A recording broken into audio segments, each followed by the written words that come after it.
The official managerial doctrine of the United States, which we have proselytized the rest of the world in for some 20 years until the Japanese came along and we ran into trouble. Of course, we don't want to go back to the past. The present may be pretty good, but it's not good enough. We can do a hell of a lot better than that. The future looks great. And therefore, the objective is to accelerate change, because change is opportunity. And this is clearest if we go back to the metaphor. When the pre-active goes swimming in the ocean and the tide comes along that grabs him and carries him away from the shore, he looks around and says, "Hey, I like where this tide is going." And then he tries to get on the leading edge of the tide and swim with it as fast as he can to get to where it's going, so he arrives there before anybody else does, can climb on shore, turn around and collect a toll from those who arrive later. Change is opportunity to be exploited by getting there first. Okay? Now, change is good. Technology is responsible for change. Technology is God. Unlike the reactive organization, all the solutions lie in technology, not the problems. How, you got an oil crisis? That's stupid. There's more oil and shale than there ever was in the ground in pools. If we had done enough research, we know how to get it out of the shale economically. Besides, look at all the hydrogen in the ocean. All we got to do is figure out how to separate it. There's an unlimited supply. If that won't work, let's drill it into the core of the earth, etc., etc. It's just a matter of technology. We just haven't done enough research. We weren't prepared for these things. So they're very highly dependent on research and development. And therefore, the critical thing is the ability to do those things, competence. For the pre-active manager, experience is not the best teacher. It's the worst teacher. Why? It's irrelevant. See, the fact that you've been driving an automobile for 40 years doesn't equip you to drive a space vehicle. Technological change makes experience obsolete, and we're in a period of technological change. Therefore, what you need is people who can learn and adapt quickly to change. The capacity to learn and adapt become the critical thing. And where do you find this? In old people or young people? Younger people. And therefore, these organizations tend to place emphasis on youth. If you're not lucky enough to be young, you pretend to be, because the young are thought to be more flexible and capable of learning. So you get younger organizations, bright people, highly educated in general, capable of learning and adapting, and you create an environment in which they're encouraged to do so, and that's not a strong centralized organization. That's a highly permissive, decentralized organization, where you give people their head.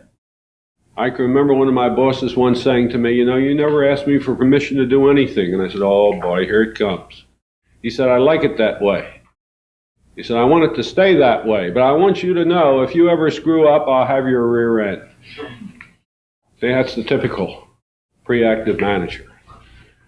He watch you, and if you get into trouble, then he'll have at you. But as long as you're going okay, he lets you alone. So the pre-active organization is highly decentralized and permissive in its structure. Youth tends to predominate informality, not hierarchical formalism. Loyalty is not expected. You expect a bright young scientist to shift jobs every couple of years. He doesn't have any commitment to the company. He has commitment to ideas. He's a professional. He's not an employee. He's a professional. If he doesn't like it here, he'll go someplace else where he does like it. So the attitude changes. Now, it's certainly not organized like a family. In a world that's characterized by intense competition under rapidly changing conditions, what is the kind of organization that best demonstrates the capacity to cope with those conditions? What's the paradigm and the ability to compete effectively under rapidly changing conditions? The winning team. The team that won the Super Bowl or the World Series. They never know what's going to come next, but they're always able to respond to it rapidly and effectively, and they come out ahead. So the sports team becomes the metaphor. They want to be the winning team. Remember Nixon's speeches? He had the misfortune of failing to get on the freshman football team somewhere once, and he never got over it. And he kept talking about the quarterbacks and the halfbacks and the team spirit and the coaches and this sort of. That's typical pre-active talk. It gets reflected in the very fact that the corporation doesn't usually have a man at the top. It has a team at the top. Team is normally called the executive office or the executive committee or whatever the name is. It's a team that runs the team. It's a coaching staff, not a particular person. Sure, it has a manager, but the managing of the whole is done by a group of people. The management and planning for this organization is almost exactly the opposite of what it is for the reactive. Before we look at how it's done, let's look at what it is. This type of planning essentially consists of two steps: predict the future and prepare for it. It's predict and prepare.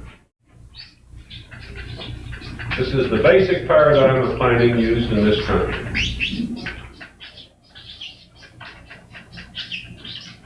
So, a plan requires two things: a forecast of the future and preparation for it. Preparation being the steps to take to exploit the opportunities that change will bring about and to minimize the problems or threats that it will bring about. All right, now we look at the top of a pre-active organization. You got the executive office up here. You can always tell it right away because they're going to have a very highly trained staff reporting to them. At least one or two PhDs in it who are highly trained in management science, operations research, or corporate planning. It's usually called the Corporate Planning and Development Department or something like that. There's a division of labor right at the top. That group of experts prepares the official forecast. Out of here comes the basic forecast to which planning is to be addressed. Out of the executive office comes a strategic white paper, a statement of direction. Strategic white paper.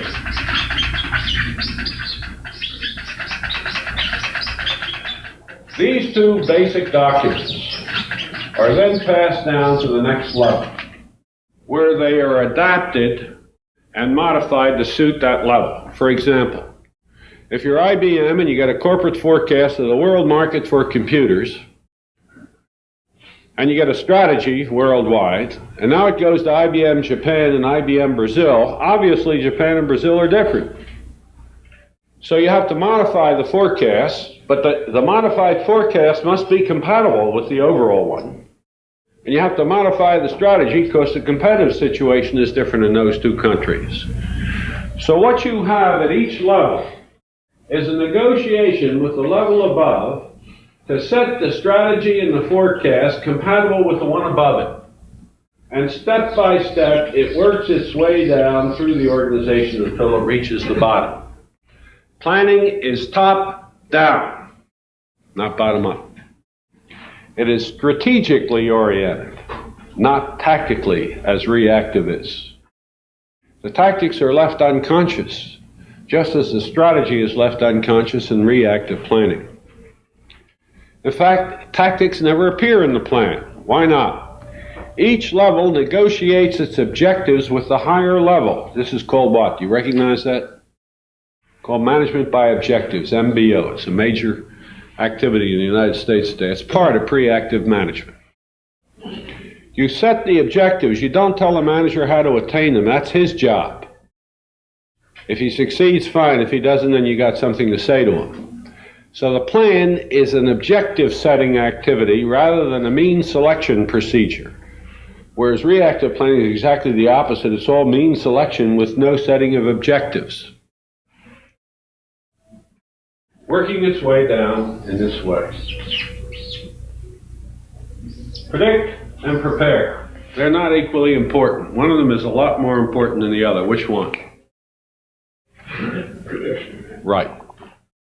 If you predict it incorrectly, it doesn't make a damn bit of difference how well you're prepared. If you predict it correctly, even if you haven't prepared well, you'll be better off than you would have been otherwise. A simple example would be if somebody predicted that today you were going to have temperatures of 50 below zero and a heavy snowstorm, and you were dressed perfectly for it, you'd probably die of suffocation.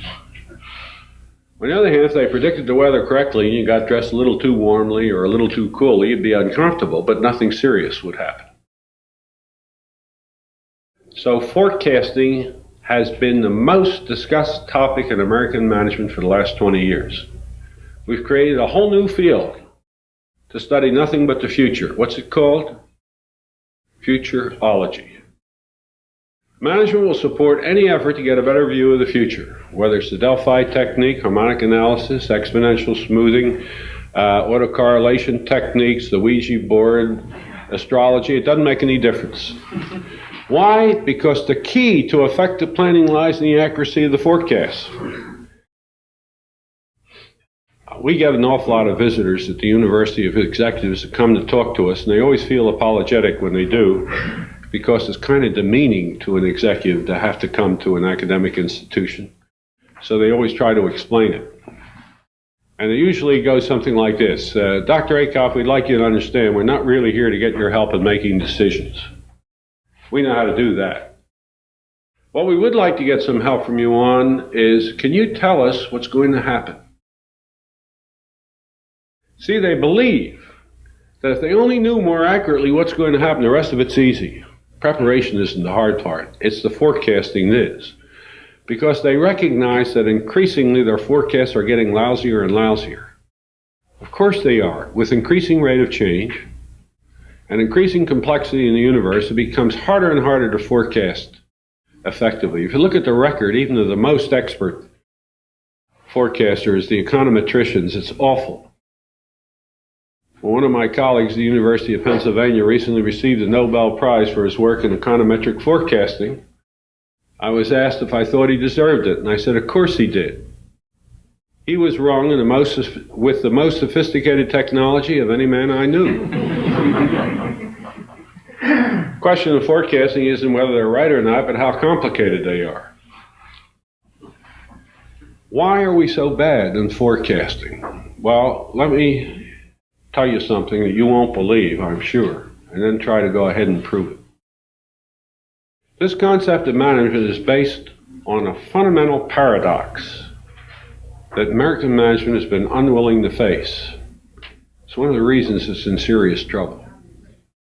The paradox is this: the more accurately you can predict, the less effectively you can prepare. The better you can prepare, the less need there is for prediction. Therefore, trying to do both is absolute nonsense. Now, let's see why that's so. First, let me give you a smart-ass answer. Suppose you're a god. Now, God is omnipotent. He can prepare perfectly. Right? Nothing God can't do. Can you imagine anything sillier than God sitting around trying to forecast the future? Doesn't make any sense, because God can create it. If you can prepare perfectly, that means you can create the future, and there's no need to forecast it if you can create it. On the other hand, under what conditions would you be able to forecast the future perfectly? Well, only if the universe is like Newton said it was. It was a machine that operates with a regularity dictated by the causal laws of nature and its internal structure. But if the universe is a machine, it's deterministic, and there is no such thing as choice. And what does preparation mean without choice? Nothing. In a machine-like universe, which is the only universe within which perfect prediction is possible, choice is not possible, and preparation is choice. Now, I've given this argument to the proponents of pre-active planning, and I can tell you they respond violently with a very sophisticated argument. It goes as follows. Russ, that's a bunch of crap, they say. They say, we don't care about all that metaphysical nonsense. Look, we predict the weather and we don't do it perfectly. We prepare for it and we don't do it perfectly, but we're still an awful lot better off because we do both of them. Now you explain that. And they have a hell of a point. It's a good point. We do predict the weather imperfectly, prepare for it imperfectly, and we're certainly better off because we do. How can we explain that? Well, there is an explanation, and it's extremely important. Here's the weather, and here's us. We take a look out there and bring back some data. Then we process the data, and we come out with a forecast. Using that forecast, we prepare. That's the sequence. That is a very important characteristic of that process. Our preparations have absolutely no effect on the weather. Boom. Now, I know some of you don't believe that. You think if you carry an umbrella, it will keep it from raining. That's absolutely not true. The weather's going to be what it's going to be, regardless of how you dress or wear or what you do. Okay.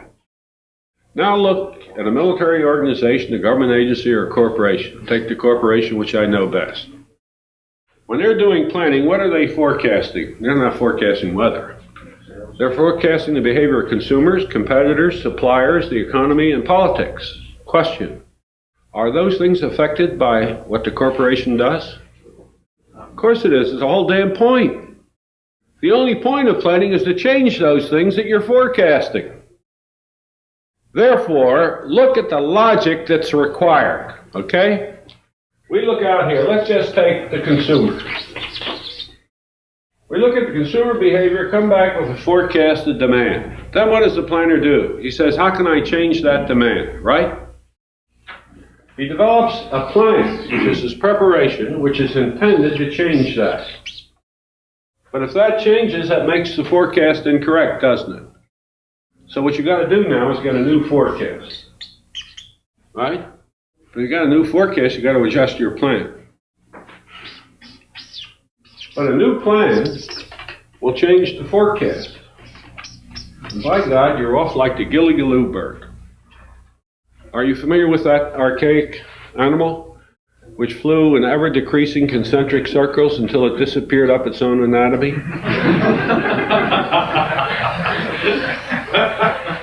This is only the beginning of the difficulty, because you also have to know what your competition is doing.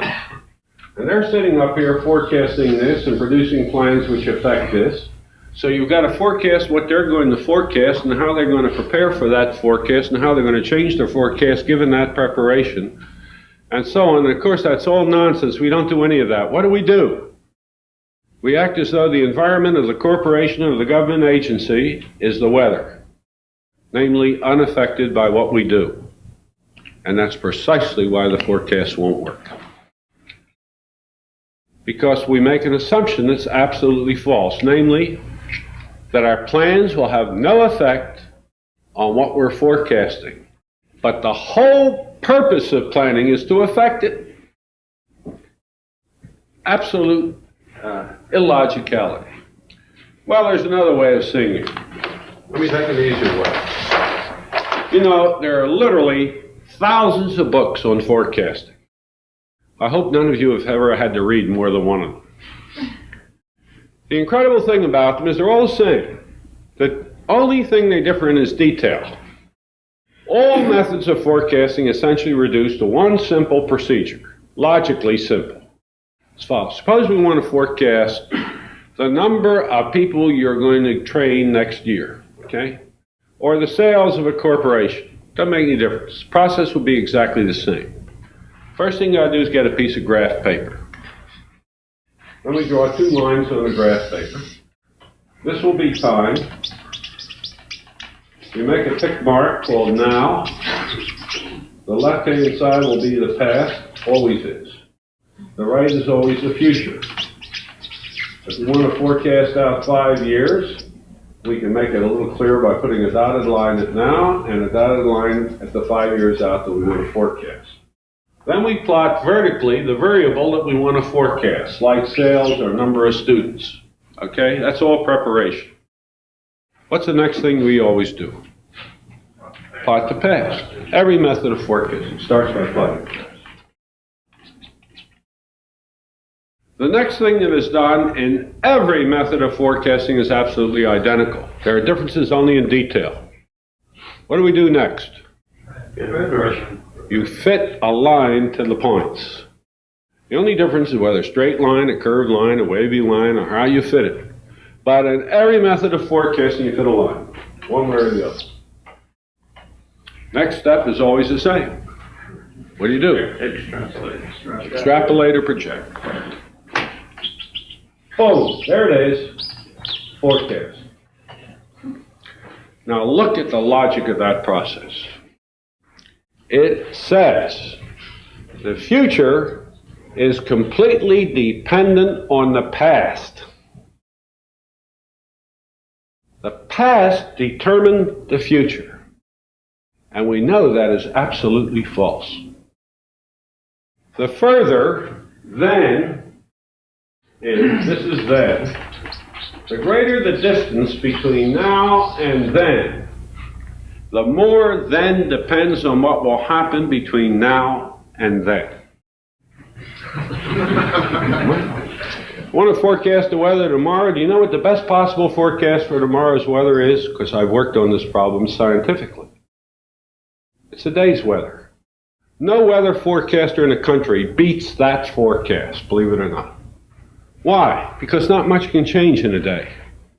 But you go out a week and it's not worth a damn. Go out a month, it's even worse. Go out a year, it's awful. Why? Because the weather a year from now depends on what's going to happen between now and then, not what has happened in the past. If the future depends more on what will happen between now and then it is subject to creation. And the real objective of management and planning should be to create the future that you want. You see, what we got here is predicting a future that's out of your control and trying to control the effect of that future on you. But this says that the very process you're engaged in is nonsense. The future is largely subject to your control. And therefore, the objective of management and of planning should be to control the future, to create the future that you desire. Now, the question is going to be, how in the world do you do that? And that's what we're going to look at for most of the rest of the afternoon, how that can be done. Let me say this much, it requires a whole new form of management. The three kinds of management we've just looked at, the primary colors, all derive out of machine-age thinking. So now I'm going to cheat. There's a fourth type.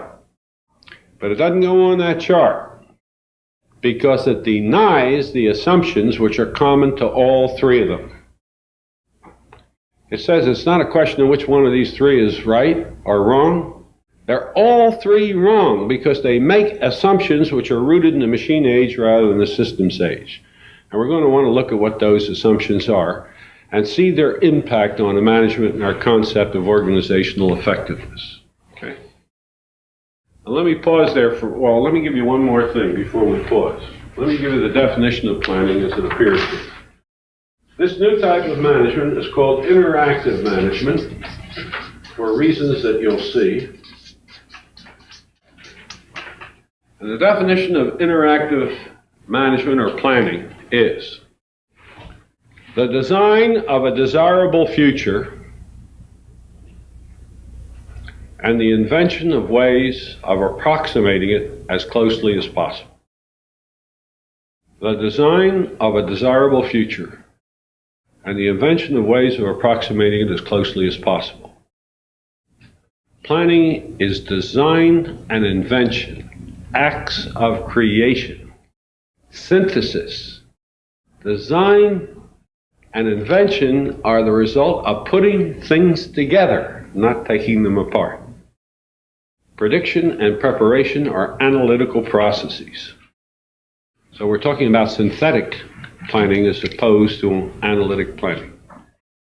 Now how we do it and how it differs from conventional management is the subject, as I said, we're going to look into. Let me pause here and see if you got any questions about anything I've said up to now. We've now got the three basic forms of management in use.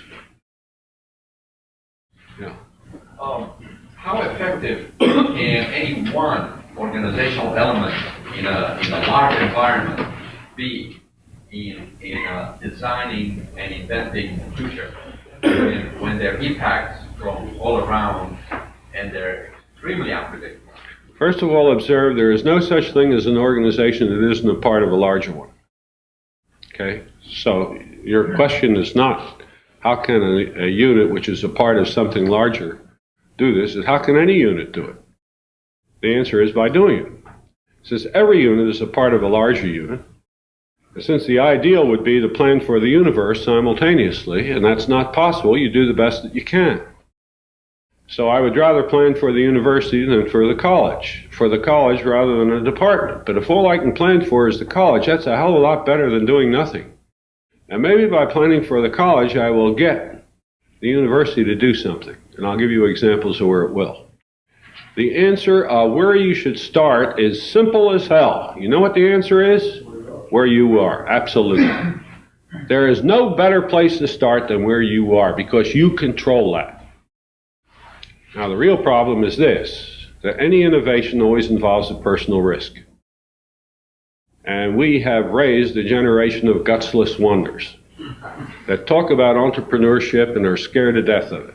What we want to know is a way to make change without running any personal risk. That's a contradiction. Innovation that's riskless is not possible. Any other questions?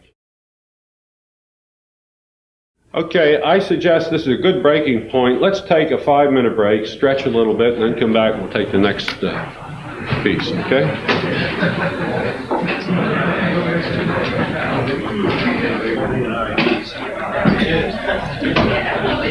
Now, we have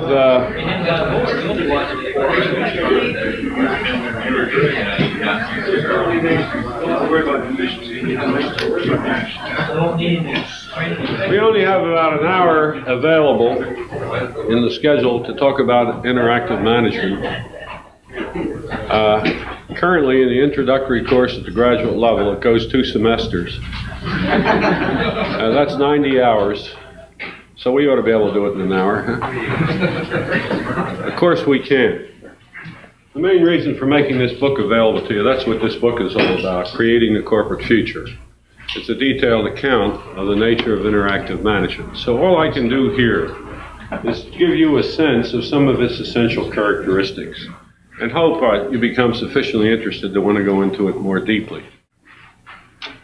What I want to focus on, perhaps the easiest thing I can do in a short amount of time, is to identify the fundamental differences from conventional management and linger on those rather than talk about what it is in any detail.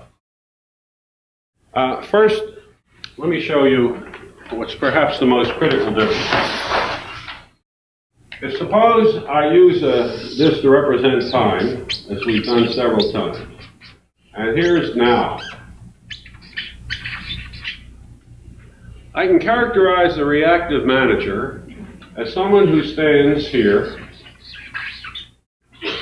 and looks back to a previous state that he desires and tries to get back there. Right? Now, the inactive manager is standing in the same place in the present, but where's he looking? He's looking down at his feet. Same position. The preactive manager is doing what? He's standing at the same place, but he's looking the other way. He's looking out this way and saying, how far can I get out there? Right? They have something in common. What is it? They all stand in the present. So the first thing we're going to change is say that effective management cannot stand in the present. Well, where the hell do you stand? Where do you stand? In the infinite future. In the infinite future. Now that sounds puzzling. Now, before I define what I mean the infinite future, let me say this. In interactive management, you start by saying where you would like to be. That's some time out. Doesn't make a difference where it is.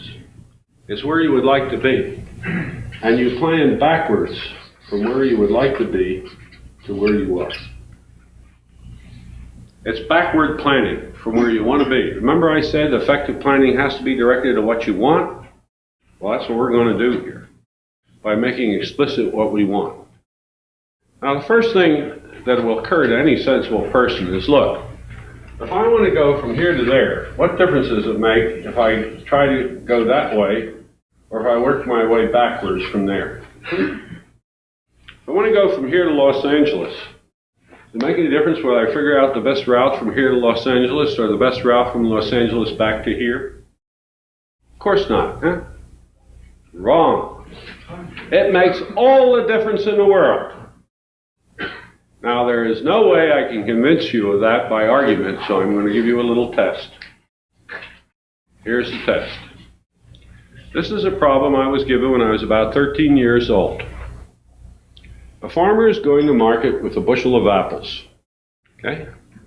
He meets his first friend and he gives him half of his apples plus half an apple. Meets a second friend, gives him half of his remaining apples plus half an apple.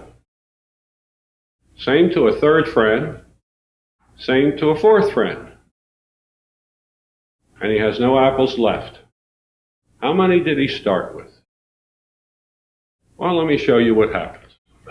If you're like I was when I was 13, I said, oh hell, that's a problem in algebra, I can do that.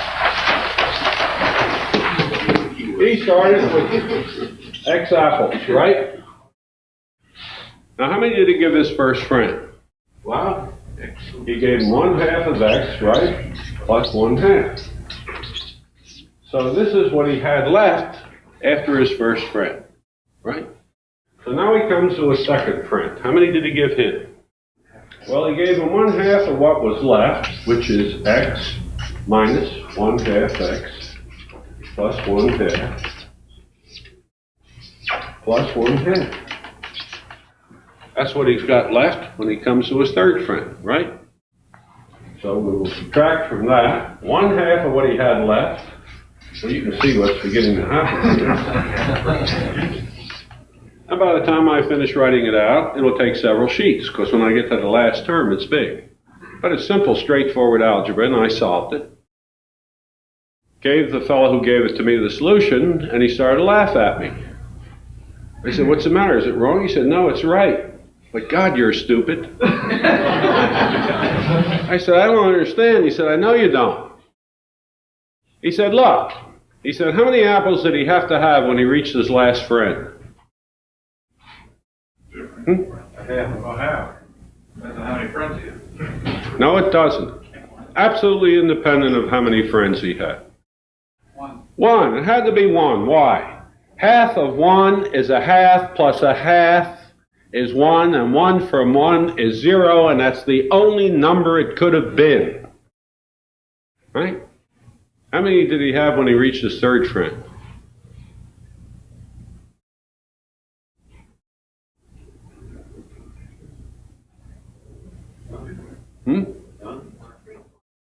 He wouldn't have had one left when he reached his fourth friend.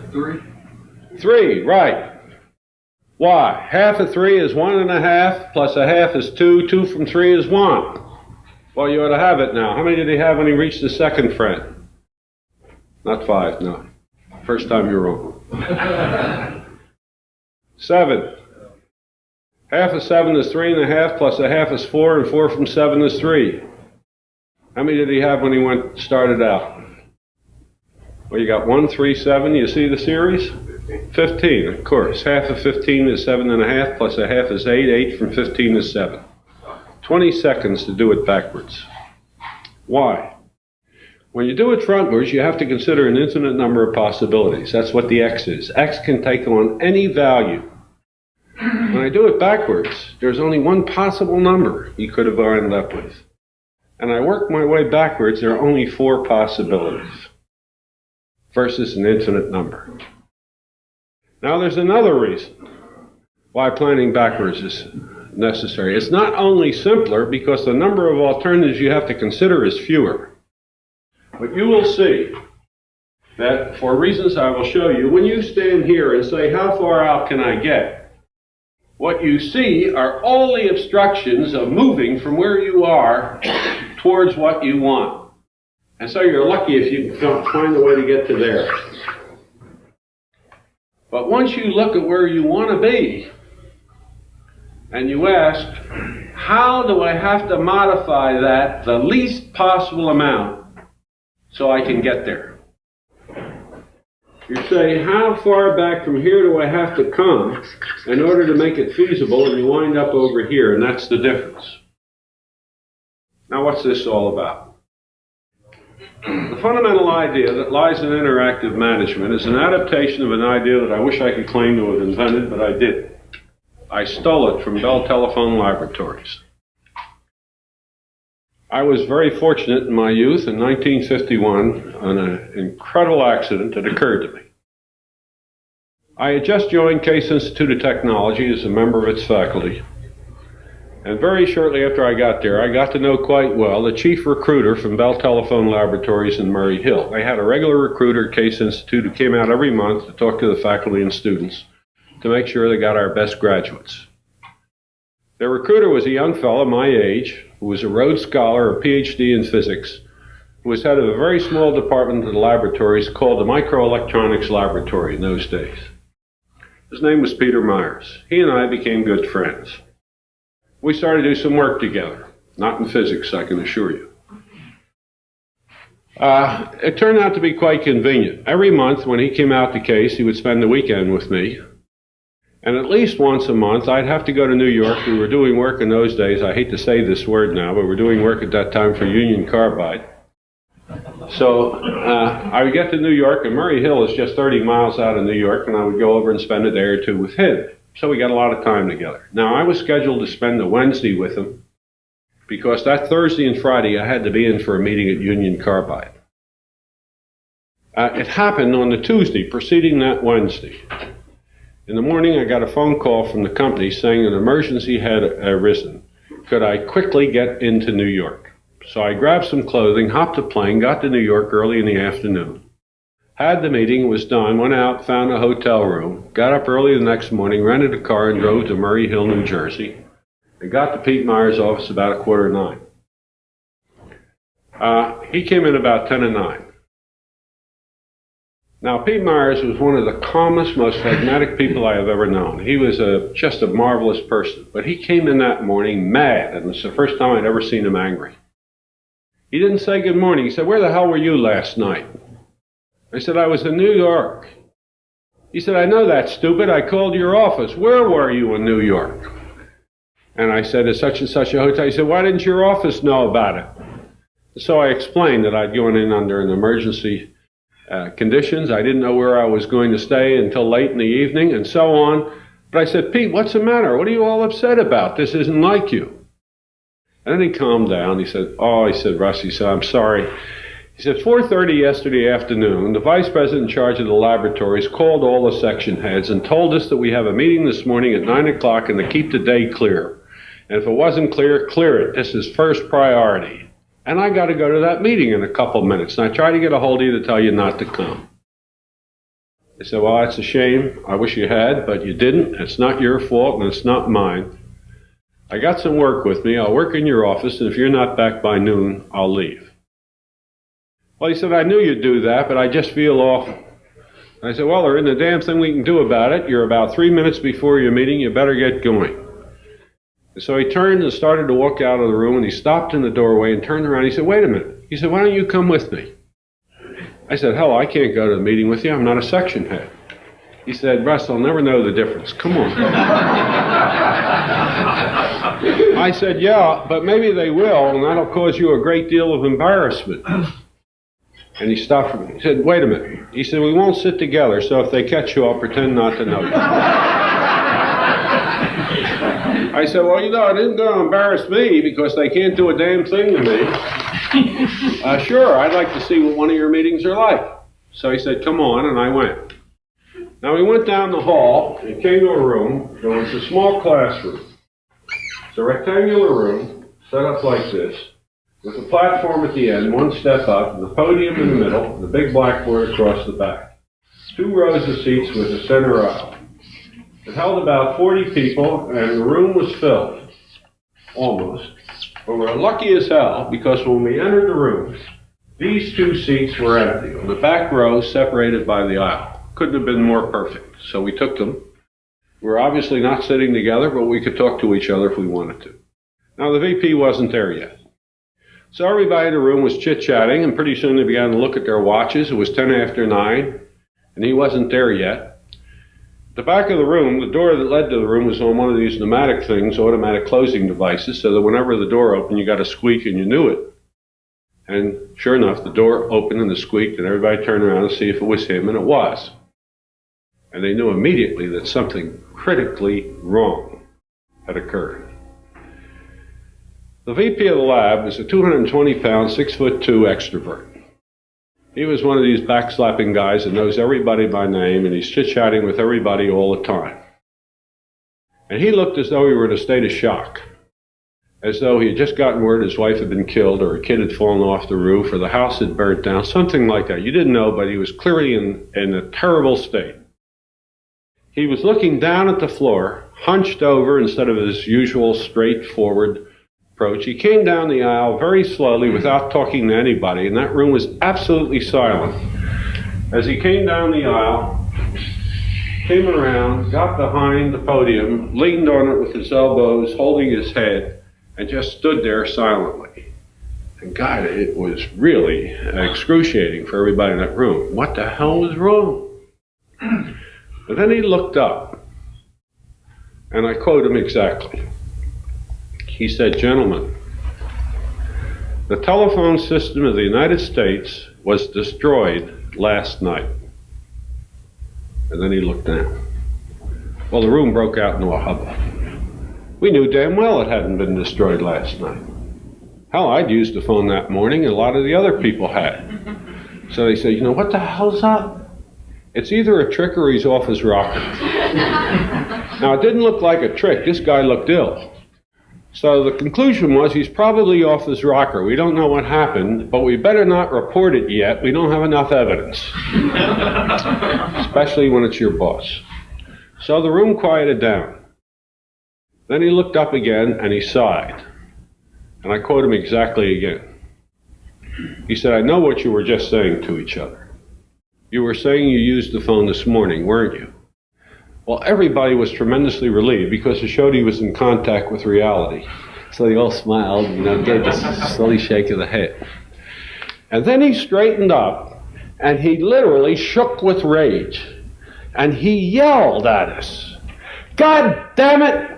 I told you the telephone system in the United States was destroyed last night. And you better believe it.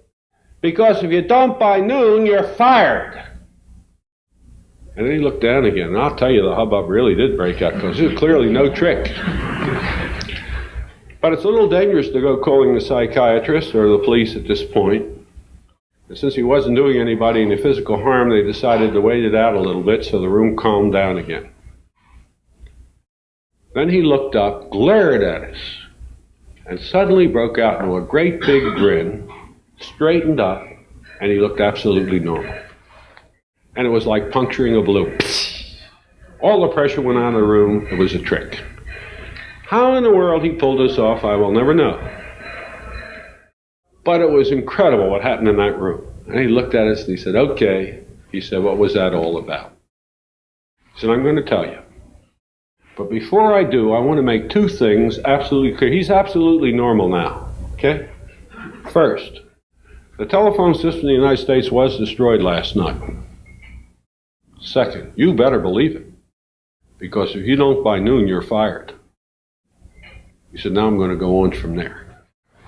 And let me tell you, he had the attention of that group. He said, "About a month ago, I was reading in a journal that the Bell Telephone Laboratories are the best industrially based scientific laboratories in the world." He said, "I don't argue with that, I accept that. That's a matter of fact." He said, "But it did occur to me to ask why." He said, "The answer is obvious. It is assumed that we have contributed to the development of the relevant technology for our industry more than any other industrial laboratory has contributed to the development of its technology." He said, "I accept that. But the question is, what has our contribution been?"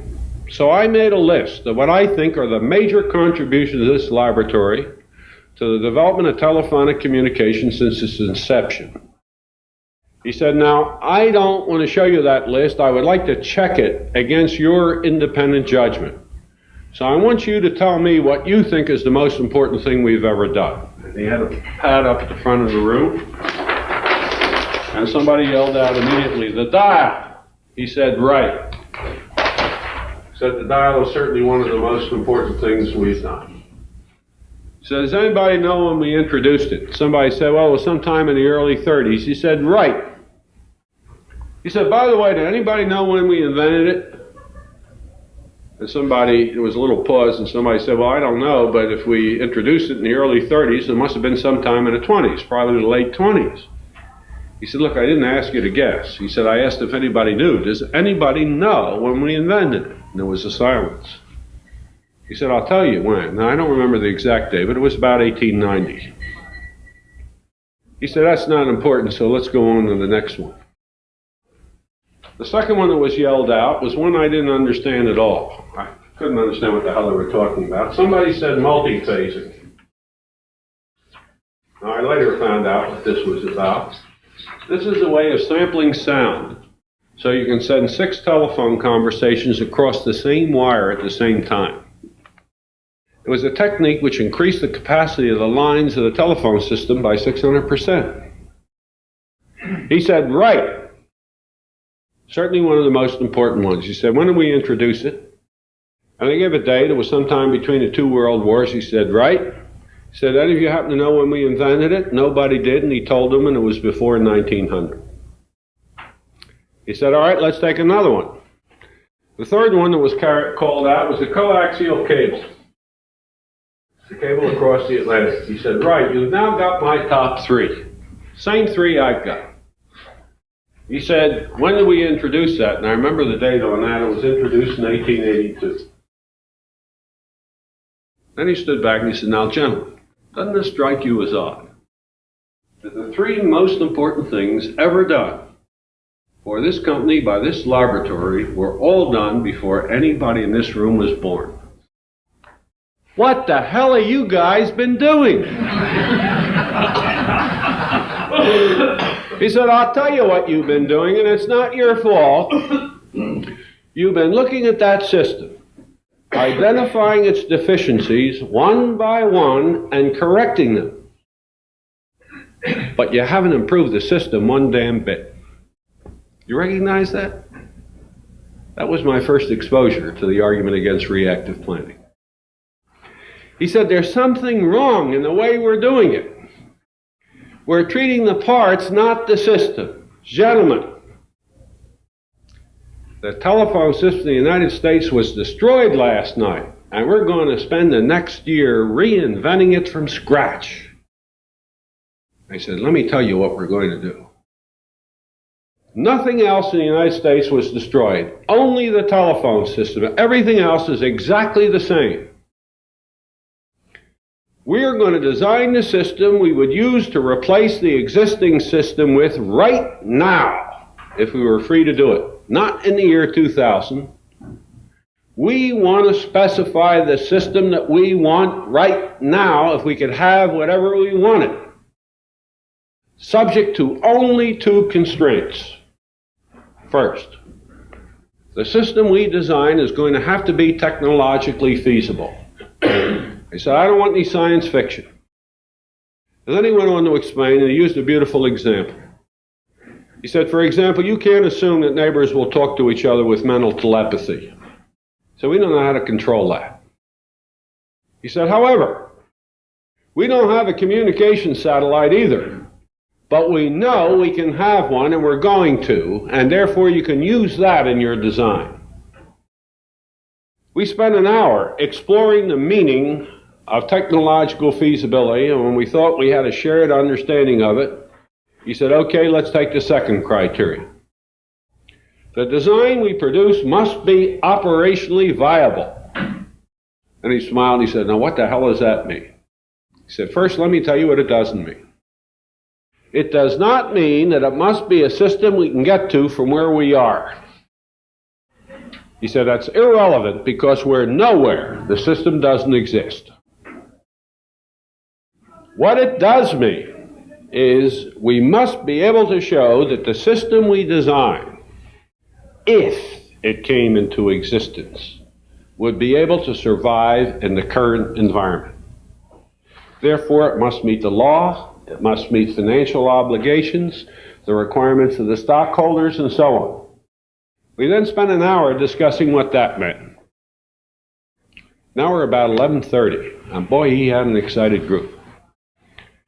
He said, now, here's the way we're going to organize to do it. He said, this is too big a group to use as a single team, so I'm going to break you up into sub-teams. And each team is going to have a subsystem. He said, that worries me.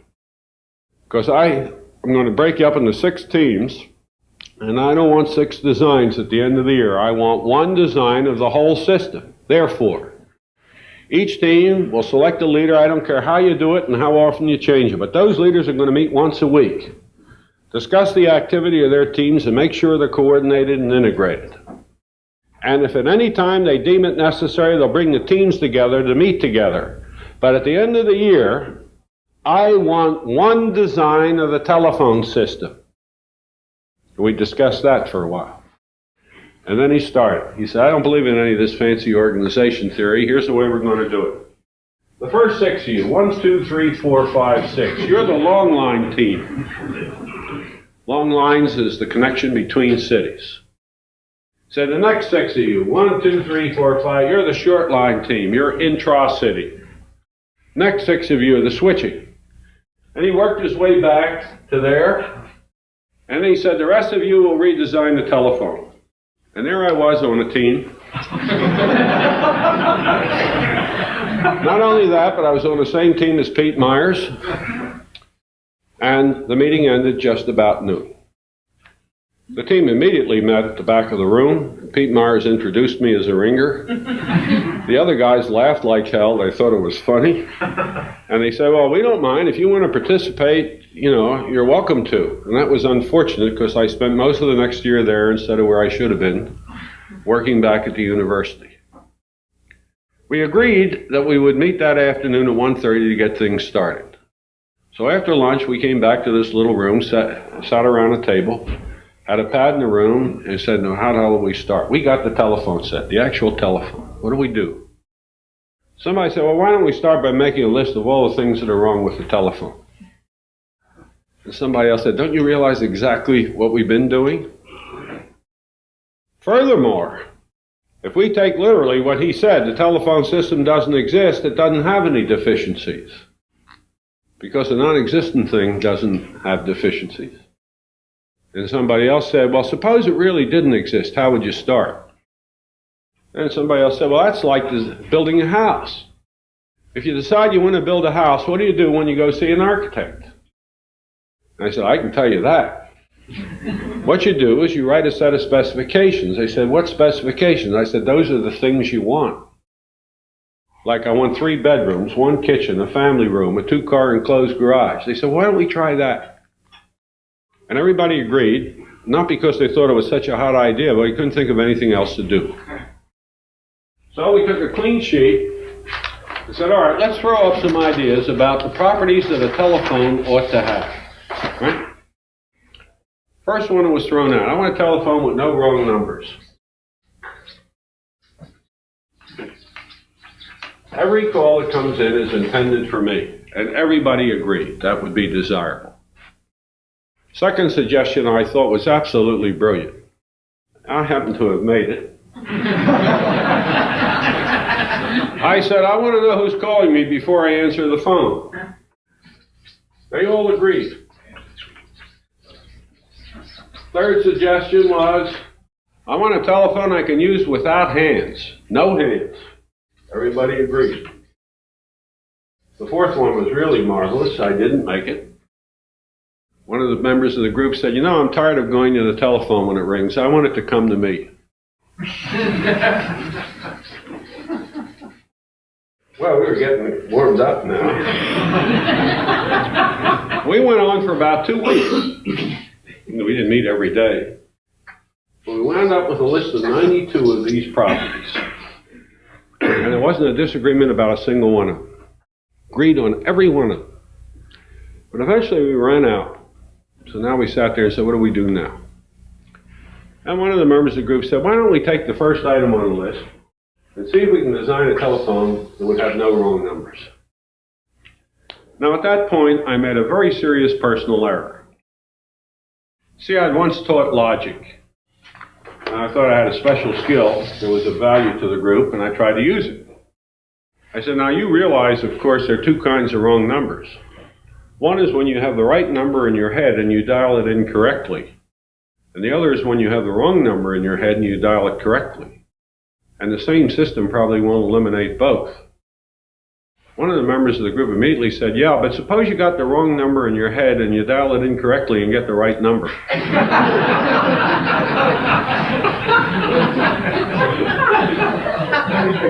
That shut me up for a while. We all agreed, however, that it was important to know which type of wrong number was the most prevalent.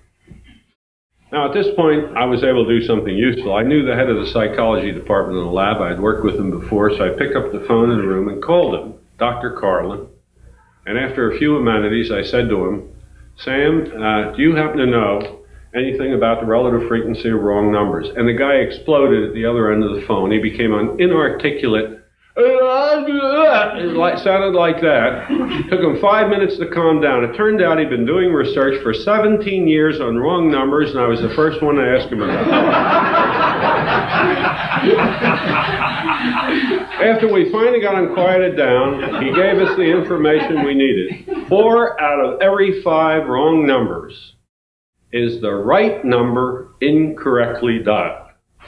And so that was the first focus of our attention.